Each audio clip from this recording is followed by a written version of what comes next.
From alkene and alkyne. क्या मैं word लिखवा सकती हूँ? From unsaturated hydrocarbon.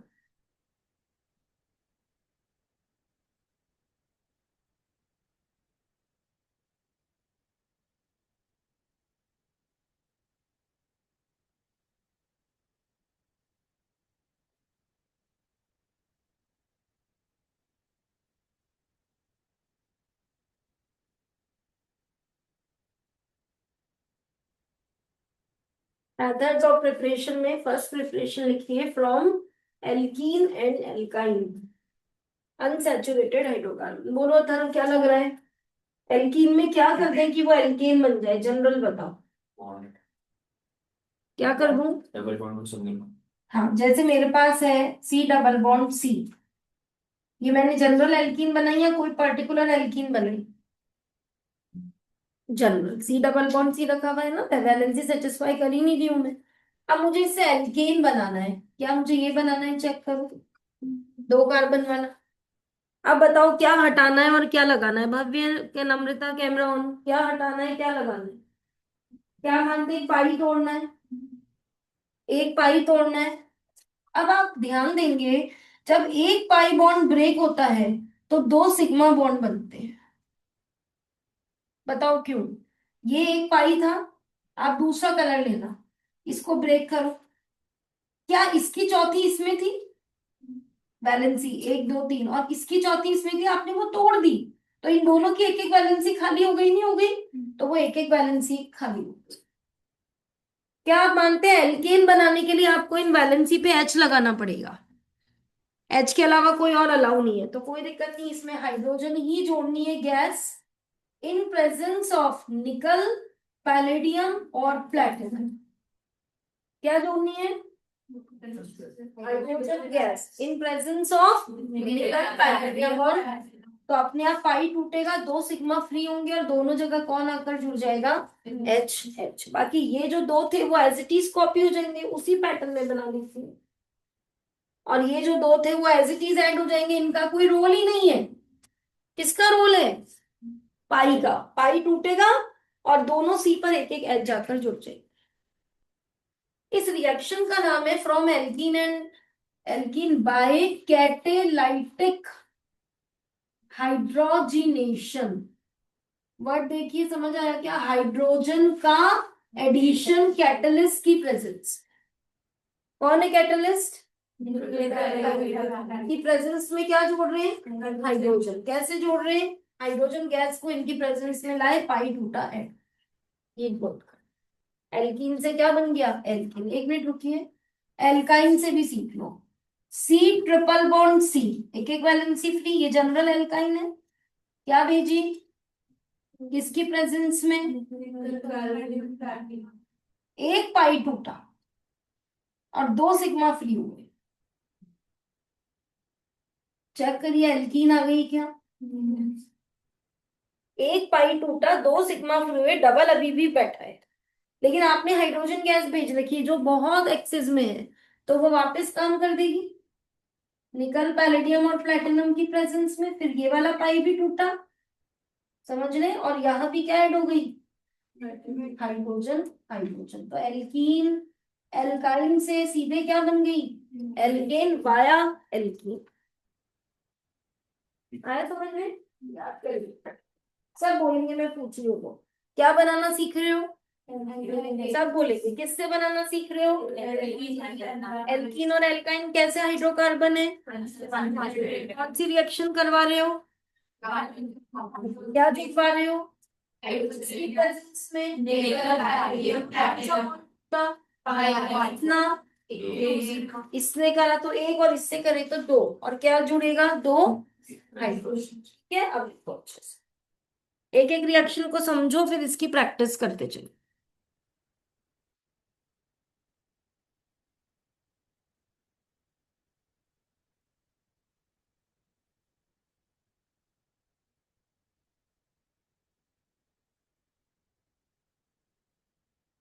आप में से किसी स्टूडेंट को ये लाइन याद है क्या? सिंगल बॉन्ड्स में पीरियोडिक टेबल के 100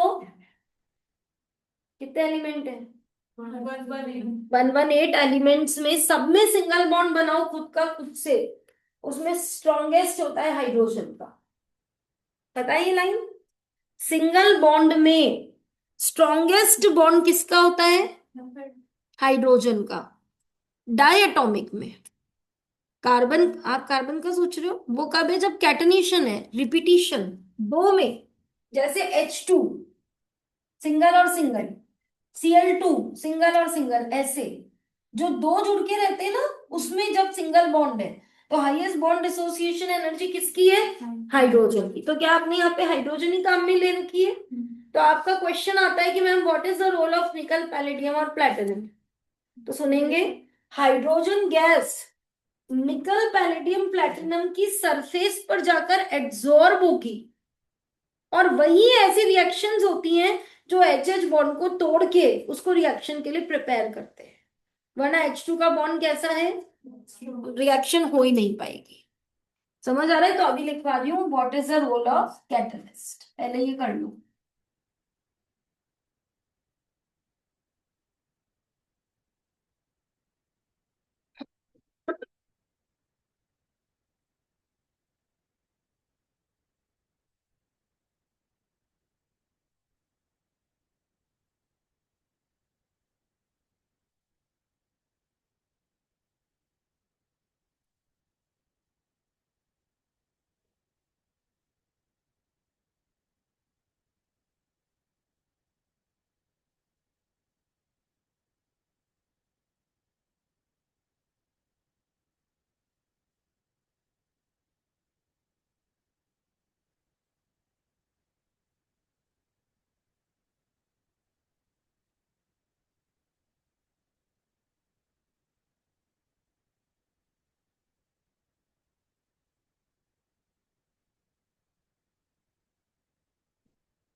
रोल ऑफ कैटलिस्ट,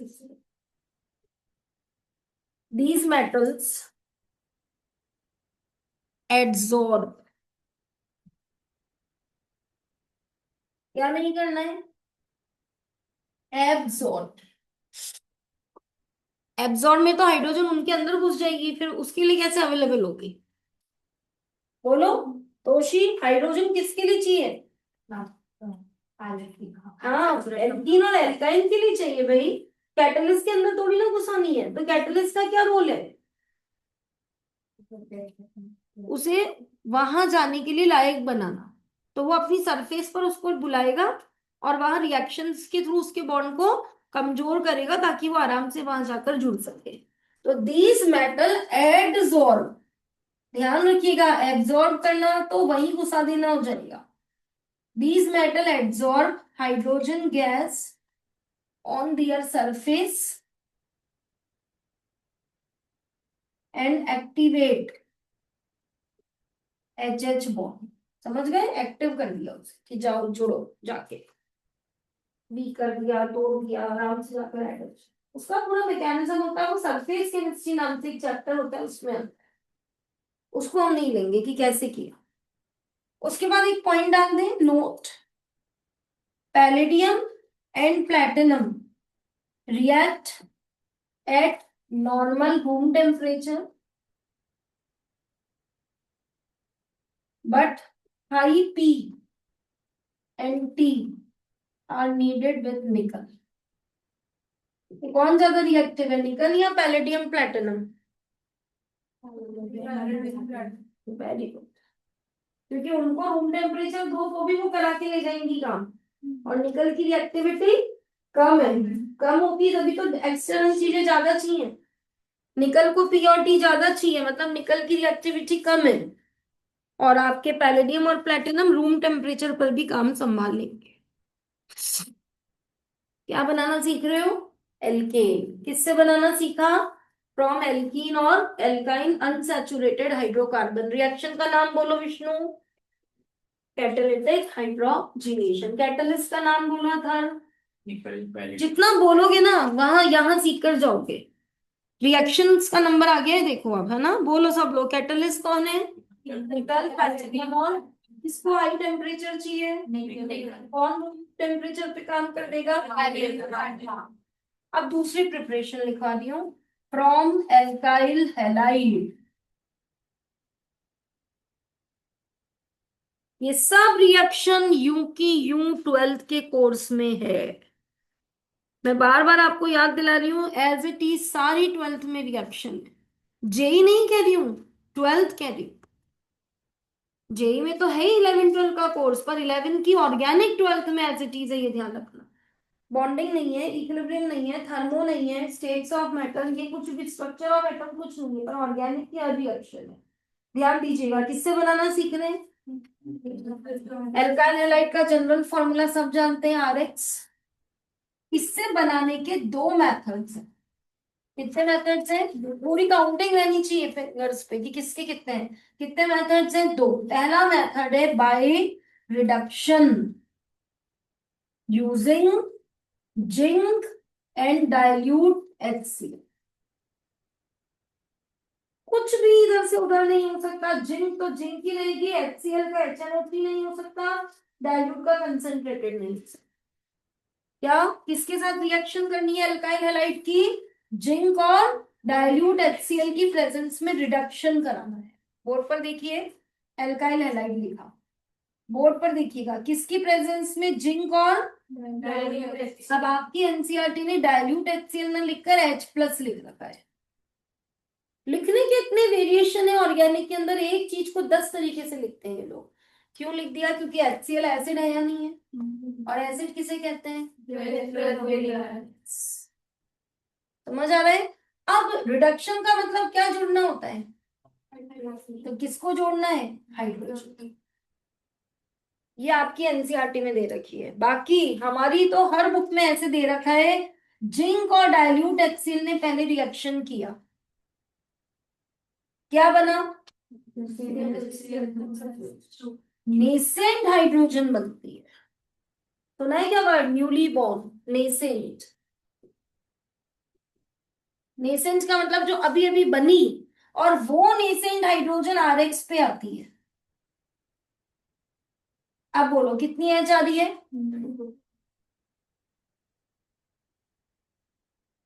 एक आर को एच, एक एक्स को एच, क्या बन गया? और कितने बच्चे मानते हैं आर एच एल्केन ही तो है? एल्काइल और एच एल्केन ही तो बनाते हैं, क्योंकि एल्केन में से एच जाने से ही तो एल्काइल आता है। ये एक्चुअल है। समझ आ रहा है? ये बिल्कुल ट्रुथ है। लेकिन आपकी बुक ने क्या करा? जेडन और HCl से ZnCl2 और H2 बना दी, 2H की जगह, जो आपको छोटी क्लास में भी पढ़ाते होंगे, और वो H2 यहाँ आ गया। ये मैंने अलग से H2 नहीं भेजी है, पीछे मैंने H2 भेजी है, और इस टॉपिक में मैंने Zn और HCl से H2 बनाई है। तभी तो वो लोग एरो पे बैठे कि हम दोनों ने मिलके क्या बनाई, जो इसको रिड्यूस करेगी। कैसे रिड्यूस करेगी? एक एच आर के पास, एक एच एक्स के पास, क्या बन गया? RH+। ये इसका मैकेनिज्म है। मैकेनिज्म वर्ड बताया था ना, चीज होती कैसे। आपके बुक के हिसाब से ही बना दूं तो लिख दूं ये दोनों ऑप्शन चलते हैं। अगर ये लिखते हो तो ये नेसेंट एच है, समझ लो, ये वाली, और ये तो हाइड्रोजन है ही। आया समझ में? बोलो किसका रिडक्शन हुआ? बोलते रहो। रिडक्शन मतलब एच का जोड़ना होता है, नहीं होता है? एच ही तो जोड़ी है आरएक्स के अंदर। किसका रिडक्शन हुआ? किसने कराया? पहले उन दोनों ने रिएक्शन करी और H2 गैस प्रोड्यूस करी, वो जाकर किस में जुड़ी? RX में। आर, एक एच आर को देनी है और एक एच एक्स को, RX+HX, RH+HX। आया समझ में? एल्केन बनाने का मतलब। इस लाइन को कोई बच्चा समझे तो बताए मुझे, सही है क्या? This method gives alkane having same number of carbon as in alkyl halide. आगे समझ में? दिस मेथड गिव्स एल्केन कैसा, having same number of carbon as in alkyl. Alkyl halide में कितने कार्बन है? आर जितने। तो इसमें भी तो आ रही है। आर कैन में methyl ethyl propyl phenyl benzyl allyl जो भी है। तो जितने आर में है उतने ही वाला एल्केन। अभी तो तुम पढ़ रहे हो, अब इसके जब क्वेश्चन कराऊंगी ना तब असली मजा आएगा कि इसके क्वेश्चन कैसे कैसे स्टाइल के बनेंगे। क्या बनाना सीख रहे हो? एल्केन किससे? Alkyl halide. कितने मेथड्स हैं? दो। अभी कौन सा मेथड पढ़ा? फर्स्ट, जिसमें किससे रिडक्शन कराया? जिंक और डाइल्यूट HCl दोनों ने मिलकर क्या प्रोड्यूस करी? H2 गैस, वो जाकर जुड़ गई।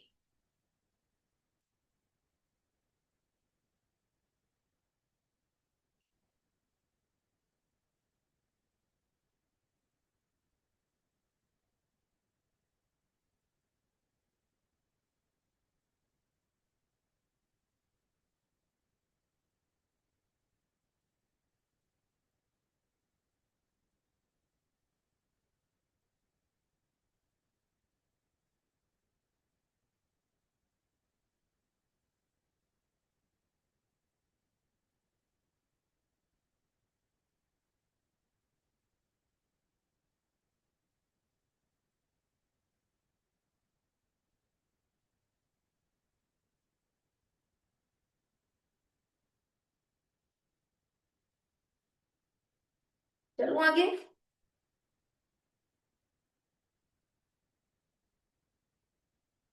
रिएक्शन लिख ली सबने मेन? मैकेनिज्म वर्ड लिख के ये पूरा 2 स्टेप का। और this method gives alkane having same number of carbon as in R. ठीक है, एग्जाम अभी ये मत लिखना, एग्जाम्पल लिखो। CH3 CH, इसमें एक एक्सेप्शन लिखो। एक्सेप्ट फ्लोराइड, या यूं लिख दीजिए, ऐसे लिख दो। RF not gives this reaction. कितने बच्चे जानते हैं हैलाइड में फ्लोराइड क्लोराइड ब्रोमाइड आयोडाइड चारों आते हैं? RF ये रिएक्शन कौन कौन देता है? RCl RBr RI gives this reaction।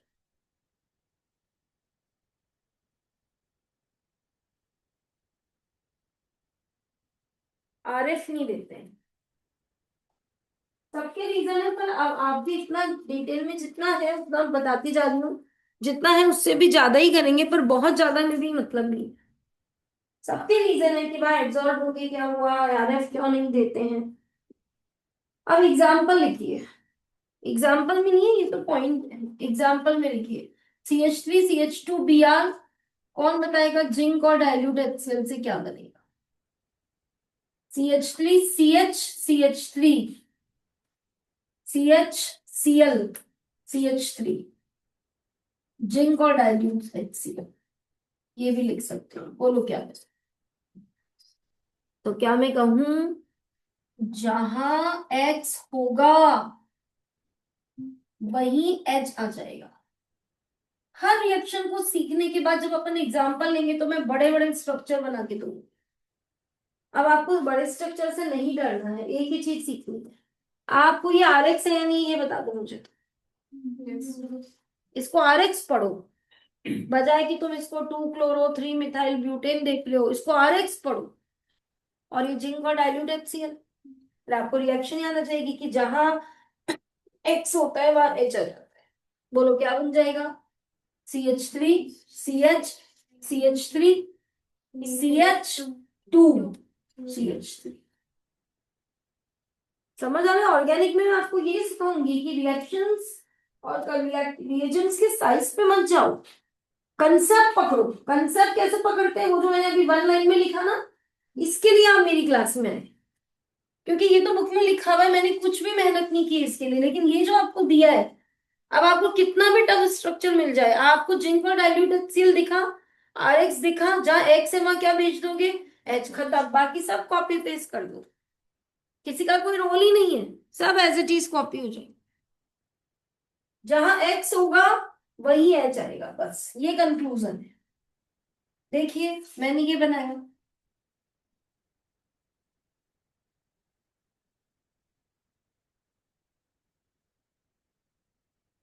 और जिंक और H+, कोई लोड, कोई लोड नहीं है, नॉर्मल बच्चे को साइज दिख रहा है और ये इतना बड़ा स्ट्रक्चर, मैंने तो इसको पढ़ा ही नहीं है। अब आप समझ गए, कंपाउंड कोई कराएगा क्या, आर पे काम कराऊंगी, कंपाउंड तो अनलिमिटेड है, आर तो कुछ भी रख सकता है सामने वाला, आर पे वर्क करते हैं, जनरल पढ़ाते समय किस पे वर्क करते हैं, आर पे, और आर पढ़ा के मैं आपको ये पॉइंट दूंगी हर रिएक्शन में, उससे आपका ओरली काम हो जाएगा फटाफट, आता है सबको। बताओ रिंग का कोई रोल, रिंग से नहीं डरना, CH2 as it is, CH, I का क्या हो जाएगा, यहाँ H आ जाएगा, H इसमें मर्ज कर दो, उसको अलग लिखना अच्छा नहीं लगेगा, CH2, और फिर ये isopropyl unit as it is. अब आपको याद है अभी जेई वालों ने क्या क्वेश्चन करे, इन लोगों ने रिएक्शन करा ली, प्रोडक्ट आ गया, अब इस प्रोडक्ट का मोल कंसेप्ट का न्यूमेरिकल लगा दिया, मतलब एक एक में दो दो तीन तीन काम करा रहे हैं, मतलब 12th की रिएक्शन और 11 का मोल कंसेप्ट मिला के क्वेश्चन बना, इस तरह से जोड़ रहे हैं। कई बार इन्होंने क्या किया, ए की रिएक्शन करा के बी बनाया, सी बनाया, डी, डी का मोलर मास कितना होगा, ऐसे क्वेश्चंस करते हैं। ये आई समझ में रिएक्शन। चलो अब सेकंड लिखो, वुड्स रिएक्शन, किसमें सेकंड है ये, एल्काइल हैलाइड से जो आप बना रहे हो उसमें सेकंड नंबर।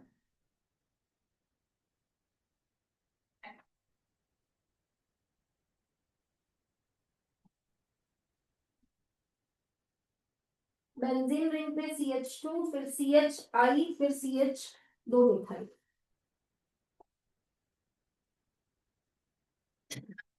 चले आगे, आ जाइए बोर्ड पर,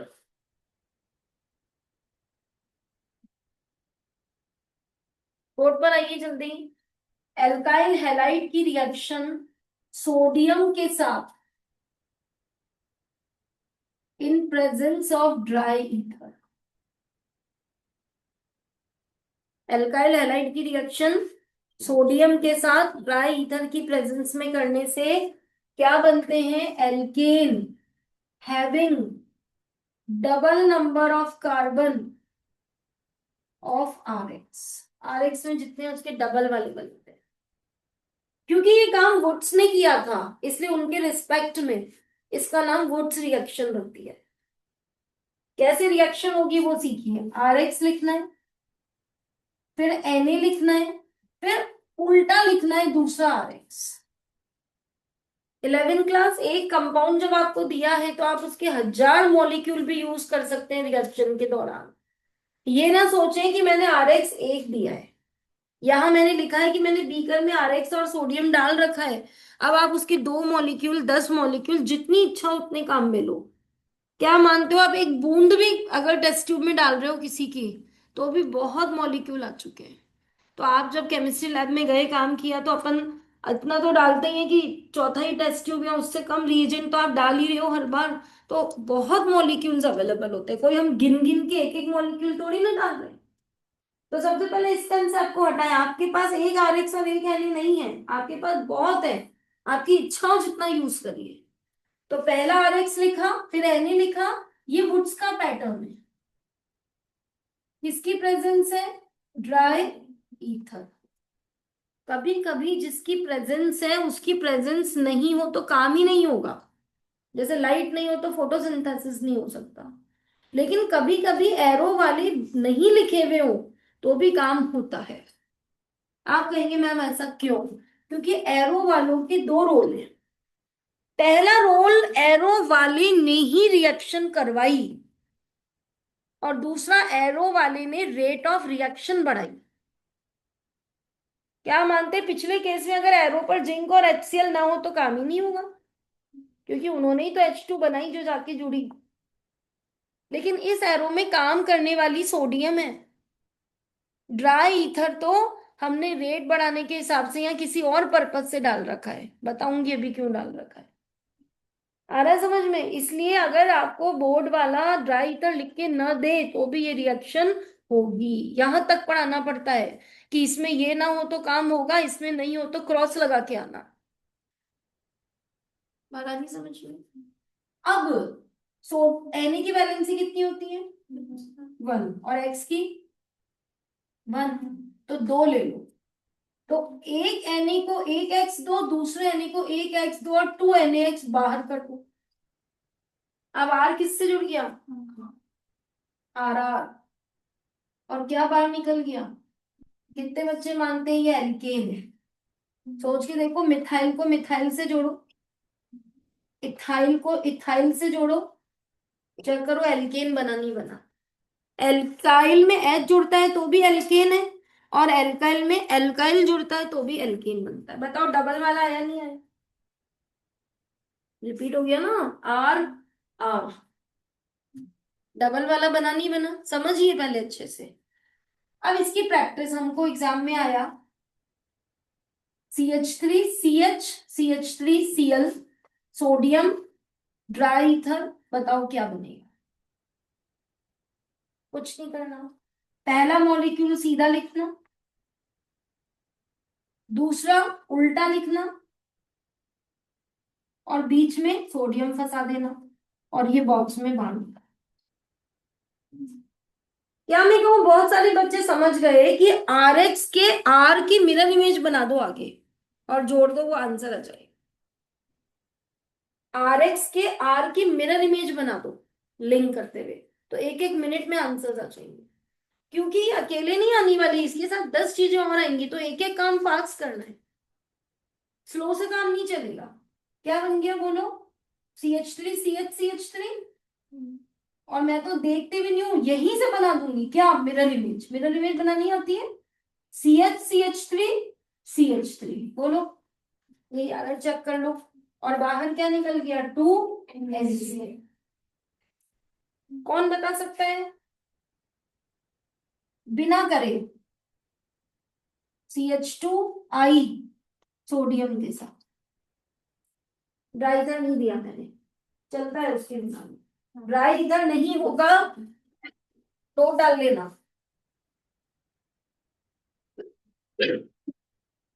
ड्राई ईथर नहीं हो तो भी रिएक्शन होगी। ओके, बताओ क्या बनेगा? आ गया सबको? डायरेक्ट बना दूं? क्या आ जाएगा? रिंग CH2, फिर इसकी मिरर रिंग CH2 और रिंग, ये आंसर है। नाम बताओ IUPAC बना उसका।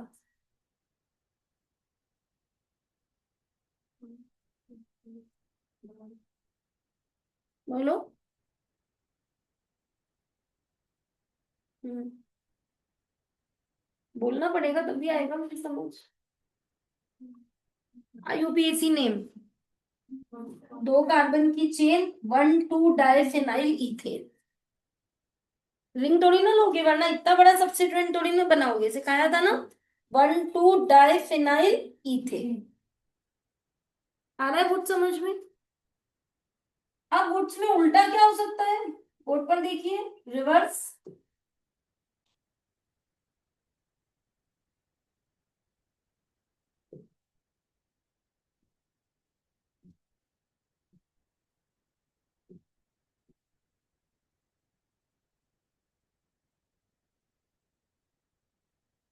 समझ गए?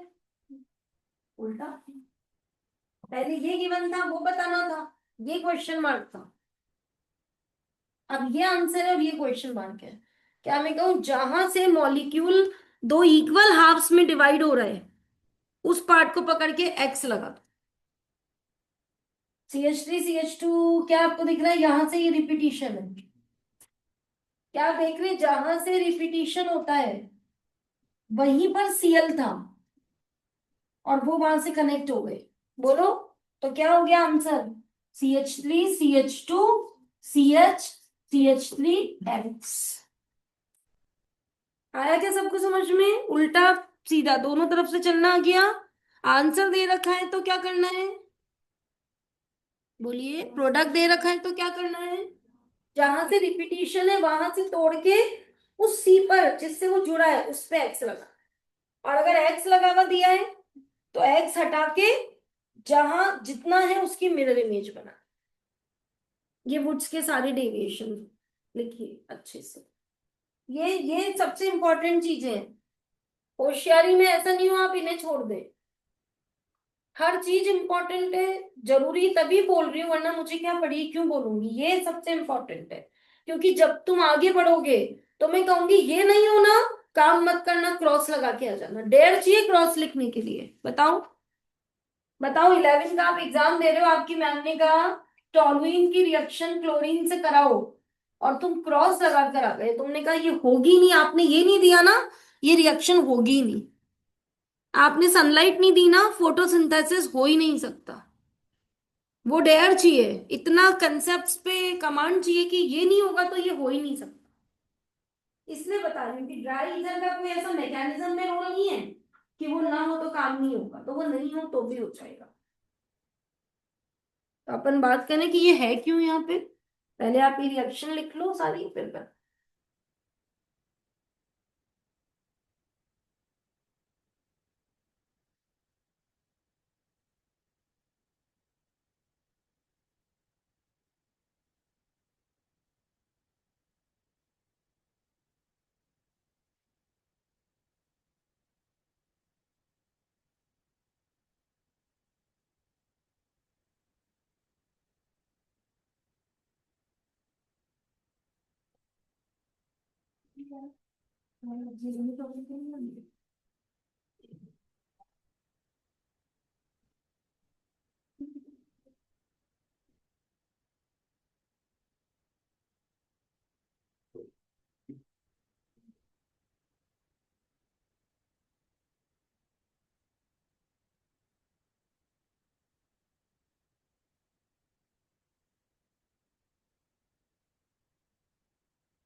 ड्राई ईथर का क्या रोल है देख लिया रिएक्शन सारे।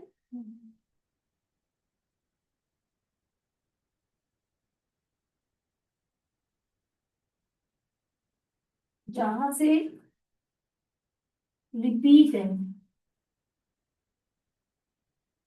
वहां ब्रेक करके एक्स लगा।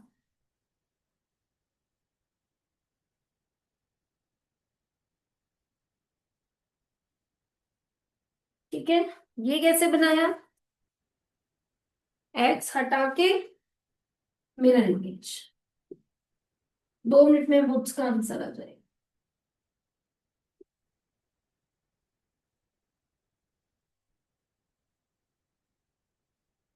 मैम, हम्म। मुझे 6:45 पर घर जाना है। वो प्रैक्टिस फाइल लेने जानी थी। Practical file. लेके आनी थी मैम, वो दुकान से।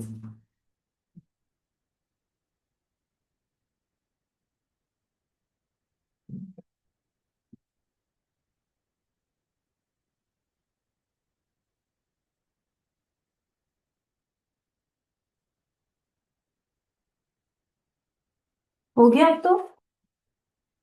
Role of dry ether, it act as solvent.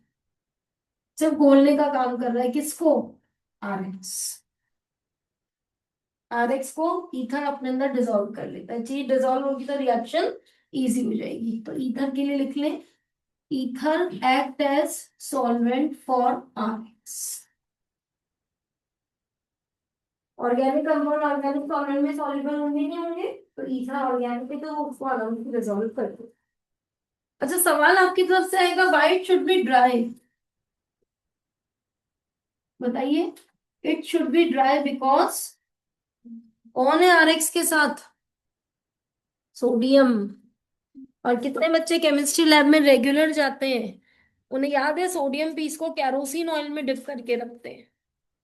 Kerosene oil में क्यों रखते हैं? सोडियम इतनी ज्यादा रिएक्टिव है कि एटमॉस्फेयर में खुला छोड़ दिया तो, हाँ, ऑक्सीजन से, मॉइस्चर से, सुना वर्ड मॉइस्चर। ईथर ड्राई क्यों चाहिए, समझ आ गया? अगर ईथर वेट आ गया तो उसमें पानी आएगा, और उस पानी से पहले कौन रिएक्ट कर जाएगी? सोडियम। बजाय कि वो आरएक्स से रिएक्ट करती। चॉइस हो गई ना सोडियम के पास दो, अभी किससे रिएक्ट कर रही है? सोडियम किससे रिएक्ट कर रही है? और अगर ईथर में पानी आ गया तो सोडियम पहले पानी से रिएक्ट करके एक्सप्लोजन करा देगी वहां पे। इसलिए ईथर में पानी नहीं आना चाहिए। It should be dry because sodium is highly reactive which can react with water। Moisture जो आ जाएगी उसके साथ वो रिएक्ट कर। ये रीजनिंग क्वेश्चन। स्टेटमेंट क्वेश्चन भी बहुत आ रहे हैं, रिएक्शन सभी कैटेगरीज चल रही है। ठीक है, लिखा अच्छे से, ईथर का रोल लिख लिया। ईथर किसका काम करता है? सॉल्वेंट का। किसको डिसॉल्व करता है? आरएक्स को। और अगर आपने ईथर में क्या भेज दिया? वाटर, तो क्या हो जाएगा? सोडियम आरएक्स की जगह उसको चुन लेगी और उससे रिएक्शन करके एक्सप्लोजन कर देगी।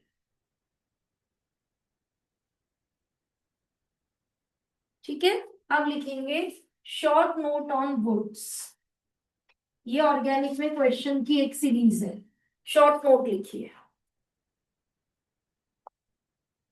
शॉर्ट नोट कैसे लिखना है? जब इसने इसके साथ रिएक्शन किया तो ऐसा ऐसा बनाया, है ना, वो शॉर्ट नोट है। लिखिए, किसने रिएक्शन किया? व्हेन। शॉर्ट नोट लिखिए, when alkyl halide, when alkyl halide react with sodium,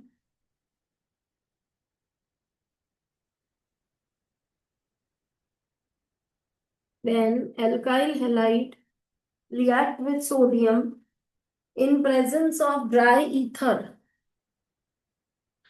when alkyl halide react with sodium in presence of dry ether,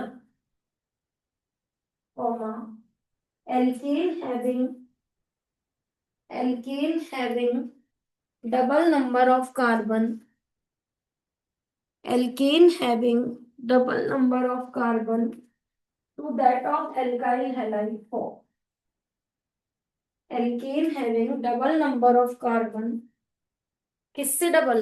to that of alkyl halide. Alkyl halide से double बनेंगे bonds. Short note कभी words पर खत्म नहीं होता। Board credit, board के क्या rules हैं सीबीएसई के? आप हमें थ्योरी लिख के मत दो, पर आप हमें रिएक्शन दो। ये थ्योरी